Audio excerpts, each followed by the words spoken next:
was a test of the NOAA radio warning device. Following the alarm tone, your receiver should have turned on automatically. The alarm tone just transmitted should have been heard on any operating receiver. The alarm tone will be used to alert you in times of threatening weather and will be followed by a watch, warning, or emergency message.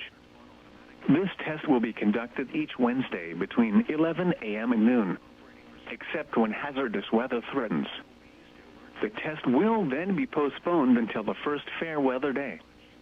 Once again, this has been a test of the NOAA radio warning device.